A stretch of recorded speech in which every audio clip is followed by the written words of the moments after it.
Alright y'all, welcome back to the channel and to some more slug testing, and today we got another combo that we have not tested yet, and I'm really curious to see what we get from these slugs through this particular shotgun today. Last time we tested them through a different shotgun, they were kind of mediocre, so I'm curious if this shotgun can actually help this shell out some, because I think we do have some good potential here. But for the shells I've got today, I brought out some of the Herter's copper Sabot slug loads. They are a 12 gauge, 2 3/4 inch, 1 ounce copper Sabot slug at about 1600 feet per second. We did test these a while back through my Remington 870, and like I just mentioned, kind of middle of the road results from what I remember. Nothing super special. But if you don't know, Herter's is essentially the in-house brand name for Bass Pro Shops and Cabela's. They own the brand, but it's all loaded by Winchester. So they're essentially just reboxed Winchester loads. But here's what one of those shells looks like. If you've ever shot any of the Browning Sabot slugs, this is pretty much identical,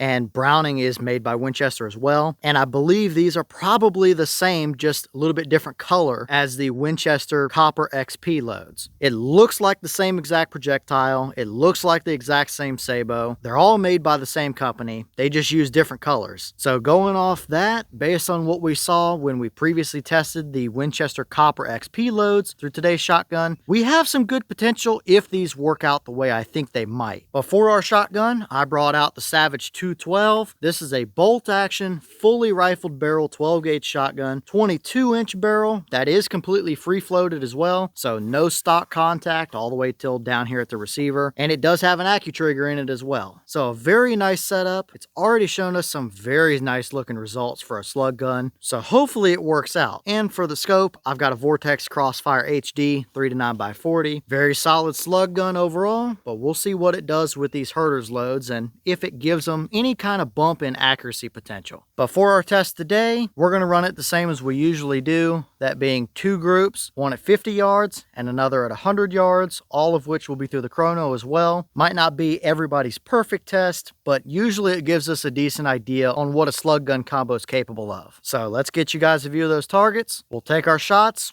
and see what we can get from the Herter's loads through the 212.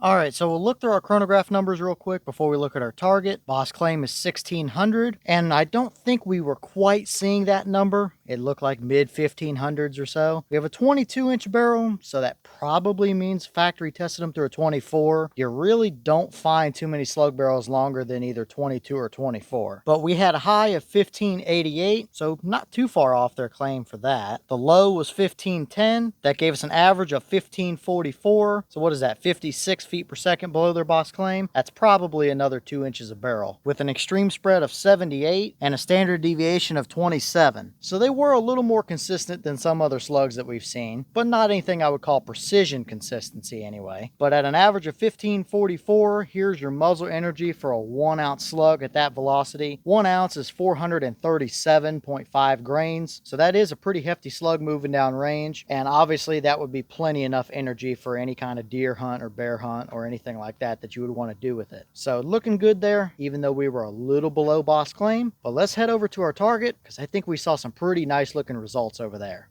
All right, so here's our target, and this is the kind of results that I like to see from a slug gun. We're stacking them in the same hole at 50 yards, and that's a very nice slug gun group at 100 yards as well, no doubt about it. So already, before we even measure it, this is easily one of the favorites so far that we found through that 212, which does make sense considering the Winchester Copper XP loads, which are probably the same shell, were also very nice performers. But we'll start at 50 yards over here on the left, and we pretty much cut one hole in the paper. There's two in the exact same hole and one that kind of halfway overlapped the previous two. So it's just one oblong hole in the paper more than anything else. To the best that I can measure that one big hole, it's right at 0.51 inches. So yeah, you're stacking them right on top of each other. And with 50 yards being probably a pretty average distance, if you're in a hunting scenario with a slug gun anyway, I don't think you got anything to worry about there. But moving over to the right with our 100-yard group, we opened it up a little bit, but still very nice overall. We had two that were pretty close to each other and one just a little bit farther out. I felt good about all of my trigger pulls. The barrel had time to cool down between each of our groups, so I think that's probably a pretty realistic group overall there. And with being a 1.87 inch spread at 100 yards for a slug gun, you cannot argue with that kind of performance at all. Usually, I like to say that I prefer to see my slug gun shoot 3 inches or better at 100. We've already seen 2.1, 2.2, somewhere right in that range from those Winchester Copper XP loads, and these shot a little bit better. Maybe there is some slight difference. Maybe I just was able to shoot a tiny little bit better with the human error aspect today. I don't know, but if you're shooting sub 2-inch groups at 100 yards from a slug gun, there's nothing that you can't get done with that. You put your crosshair where it needs to be and you've got a good trigger pull, that kind of performance could easily be pushed to 120, 130 yards, potentially even 150 yards as well if you test it, know what it's capable of, and know your drop at that range. But very nice results overall. I don't have any kind of complaints about that one bit, and so far I think that's the best result we've found from that 212. So clearly pretty good combination, I would say, for a slug gun.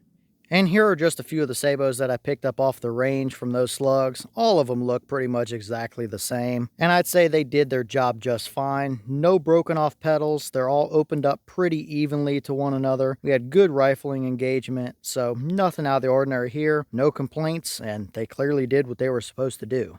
All right, y'all. Well, what do you think about those results right there? I don't think you can argue one bit with that. Is it precision rifle accuracy? Probably not, but it's a slug gun at the end of the day. If you're getting sub 2 inches at 100 yards, that's a really, really good shooting gun. And you could easily push that a little bit farther range if you tested your setup and know what it's capable of, and it would absolutely do the job. A 1-ounce copper slug with a big giant hollow point cavity sitting behind the little plastic nose cone, it's going to be very nasty for terminal performance as well. I have no doubt that that would take deer, bear, probably elk as well, within reasonable distance. So you just can't really argue with that kind of a result. If you put your crosshairs where they need to be, then it's going to do the job for you. It's a very nice result from a slug gun today. And that just goes to show that these Savage 212s, and probably the 220s as well. I haven't tested a 220 personally, but I've heard really good things about them as well. But they are just good shooting guns. If you find what load they like, they're going to do well, that's for sure. So as it stands right now, I think these Herters are that gun's favorite. They're pretty readily available at any Cabela's or Bass Pro Shop store that I've been to here recently, so you can get them pretty easily as well, which is another bonus. But you can let me know all your thoughts down below. Is that about what you expected to see? Were you a little surprised one way or the other? Have you tested any of these Herter Sabot slugs, and if so, what kind of results have you seen? Is this a combo you would hunt with if you're getting that kind of accuracy? And if so, what distances would you try and push it to? Or are you kind of like me, 100 yards or so and in for a slug gun is where you're happy? And maybe what other slugs do you want to see me run through that 212? Let me know all that down below. But with that being said, I've got some more testing to get done for you guys, so I'm going to get back to it. As always, we have the channel Instagram as well as the mailbox where you can send stuff if you'd like. All that information will be in the description if you're interested in it. But I'm going to get back to it, so I'll see y'all in the next one.